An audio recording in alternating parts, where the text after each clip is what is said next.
오늘 시장에서 주목받고 있는 특징적인 기업들의 흐름 점검해 보도록 하겠습니다. 지시인포 박근호 이사와 함께하겠습니다. 안녕하세요. 안녕하십니까. 네, 세 가지 기업들 살펴보겠습니다. 첫 번째 종목 하이브 들어갑니다.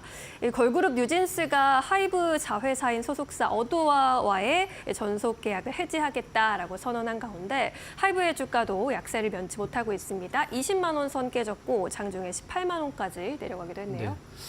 오늘 불행 중 다행이라고 좀 해야 될까요? 다른 엔터주들 흐름이 좋아서 하이브가 이제 저점에서 많이 좀 올라오고는 있긴 합니다만은 갭으로 워낙에 많이 떨어져서 좀 약간 오늘 다른 엔터주와의 어떤 눈높이를 맞추지 못하는 부분이 좀 약간 아쉽긴 합니다만은 나름대로 이제 추가적인 하락은 안 나올 것 같은데 여기서 이제 뉴진스의 팬분들은 이제 뉴진스가 하이브에 남든 오더에 남든 아니면 나가서 독립을 하든 활동을 잘 하기를 이제 바라겠습니다만 주주 입장에서는 뉴진스가 나간다라고 하면은 하이브에 얼마만큼의 어떤 매출과 영업이익에 타격이 있는지 그 부분을 좀 체크를 해야 된다라고 생각을 하고 있거든요. 일단 하이브 같은 경우는 사실 예전에 BTS 원 IP 기업이다라고 얘기도 하긴 했었습니다만 최근에 많이 좀 바뀌었죠. 일단 남자 아이돌 그룹 같은 경우에는 이제 하이브 소속 세븐틴이 지금 부동의 1위를 좀 달리고 있고요. 근데 여자 아이돌 같은 경우는 1등이 이제 최근에 좀 아이들이라는 그룹이 매출 상반기 기준으로 매출 1등을 하고 있고요. 큐브엔터 출신이죠. 그다음에 아이브는 지금 하이브 소속이고 그다음에 뉴진스, 트와이스, 르세라핌 이 순으로 가는데 5등 안에 하이브 출신의 걸그룹들이 3개나 포진을 하고 있죠. 그래서 뉴진스가 만에 하나 법적 소송까지 해서 이제 굉장히 오래 걸리긴 하겠습니다만은 물론 계약 해지를 통보한 것도 어느 정도 준비를 해놓은 상태에서 하긴 했겠죠. 그럼 여기에서 제가 이제 준비한 이미지가 좀 하나 있는데 잠깐 보면서 말씀을 좀 드리면은 여기서 이제 이미지에서 가장 중요한 게 뭐냐면 어떤 이미지냐면 하이브 내에서 그룹별로 어느 정도 매출과 영업이익이 있는지를 나타낸 건데 그냥 말씀으로 좀 드려보도록 하겠습니다. 지금 최근에 좀 약간 나쁘진 않은 상황이죠. 사실 매출은 좀 그렇긴 합니다만 영업이익은 약간 빠지긴 했었죠. 근데 BTS가 과거에 거의 원 IP 쪽으로 차지를 했던 이 하이버의 매출을 지금 나와주고 있는데요.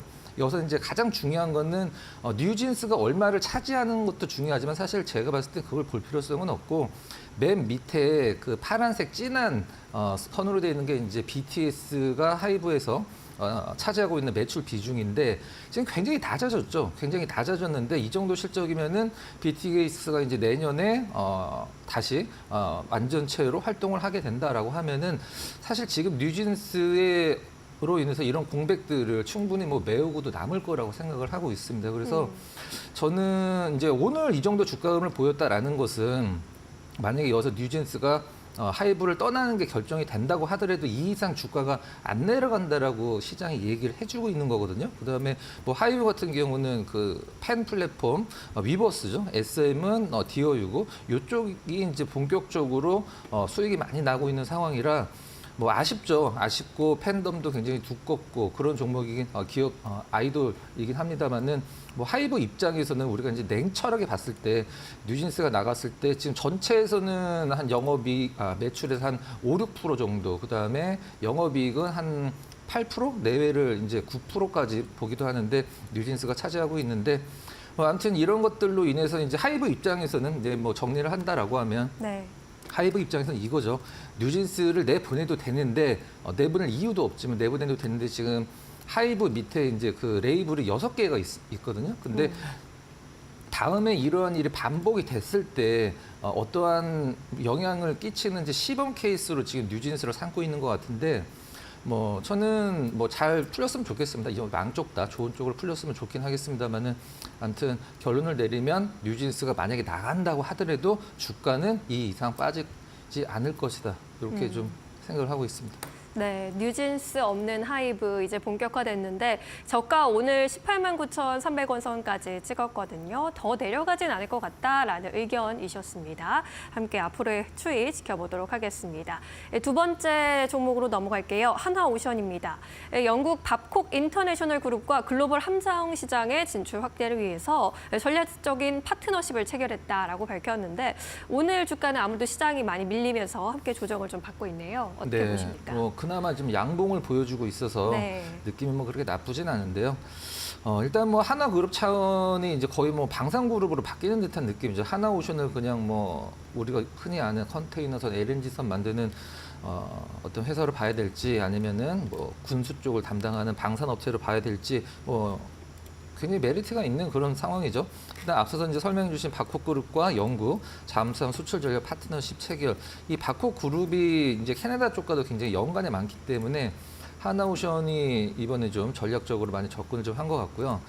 일단 이 조선주들은 사실 그 잘 될 때는 돈을 많이 버는데 안 될 때는 굉장히 적자를 많이 봐서 신용 등급이 중요한데 저는 이게 좀 가장 좋은 것 같아요. 그 최근에 나온 뉴스 중에는 이제 하나오션이 예전에 대우조선이었을 때 AA까지 신용 등급이 높았던 적이 있었는데 굉장히 안 좋아졌을 때는 CCC까지 빠졌었거든요. 그게 이제 이번에 BB 플러스로 신용 등급이 바뀌었는데 현대중공업은 AA로 뭐 바뀔 예정이죠. 근데 그럼 뭐 신용 등급 바뀌면은 뭐가 좋은 게 있을까라고 생각을 해보면은 우리 보통 뭐 돈을 빌린다거나 회사채를 발행한다고 했을 때 굉장히 저리로 신용등급이 높은 기업들은 이자를 조금만 주고도 돈을 빌릴 수가 있죠. 회사채 발행도 마찬가지고 이번에 그 효성화학 같은 경우는 7%대 회사채를 발행한다라고 얘기를 나왔는데 신용등급이 굉장히 낮아지고 회사가 좀 약간 리스키하니까 그 이자를 굉장히 많이 주는 채권을 발행을 한 거죠.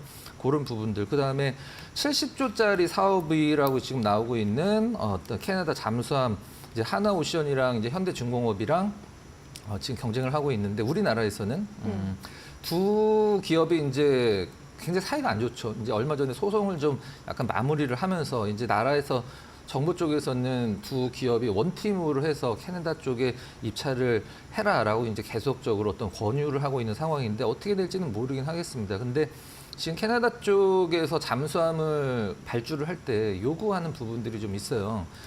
캐나다에서 만들어야 됩니다. 딴 쪽에서 만들어가고 갖다 주는 게 아니라 우리나라에서 만들어야 돼. 그게 첫 번째 조건입니다. 네. 제일 중요한 조건. 그다음에 40년 동안 쓸 정도로 내구성이 뛰어나야 돼.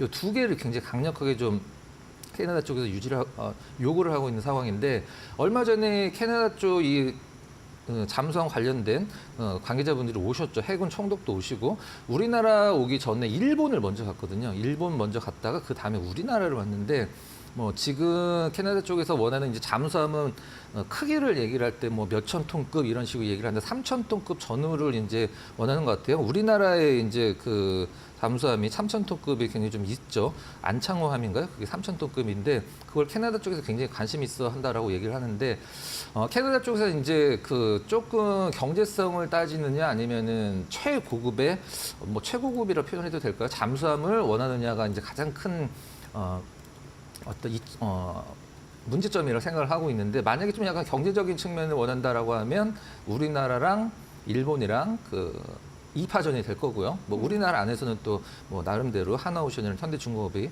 경쟁을 하고 있죠. 근데 지금 전 세계 최고의 기술을 갖고 있는 게 이제 독일 잠수함이거든요. 그러니까 우리가 비행기에서도 스텔스가 있듯이 잠수함에서도 스텔스 기능이 있는 잠수함인데 그게 유일하게 독일이 갖고 있는 기술이기 때문에 일단 어느 쪽으로 떨어질지는 모르긴 하겠습니다만 아무튼 네. 하나오션 같은 경우에는 지금 오늘 같은 장에서 이 정도면 사실 뭐 크게 나쁜 느낌이 좀 아니다라고 생각을 좀 하고 있습니다.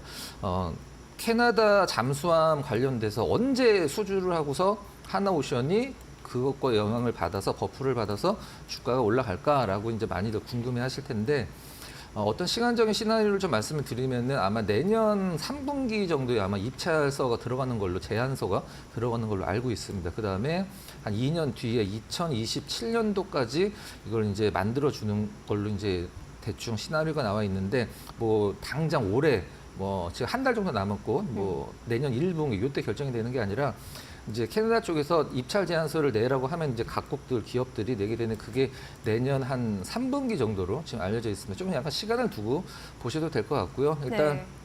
조선주들은 한국 조선해양의 흐름이 가장 중요하니까 한국 조선해양의 흐름이 꺾이면은 사실 다른 조선주들 개별 모멘텀이 아주 큰 게 없다라고 하면은 사실 흐름이 좀 약간 악화될 가능성이 좀 있거든요. 그러니까 조선주들 한국 조선해양을 안 사시더라도 일단 뭐 한국 조선해양의 주가를 계속 추적 관찰하면서 본인들의 이제 관련된 어떤 조선주들을 이제 체크를 하시면 될 것 같습니다.